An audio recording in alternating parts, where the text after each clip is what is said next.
भुला दिया उसे ये सोच कर मैंने, भुला दिया उसे ये सोच कर मैंने, बेवफा से भला रस्म वफा क्या करना।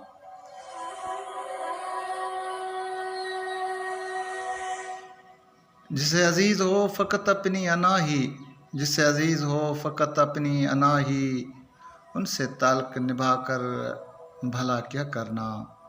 भुला दिया उसे ये सोच कर मैंने, बेवफा से भला रस्म वफा क्या करना।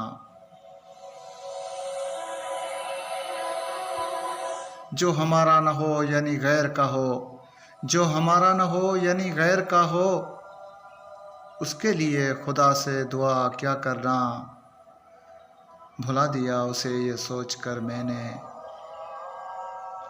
भुला दिया उसे ये सोच कर मैंने, बेवफा से भला रस्म वफा क्या करना।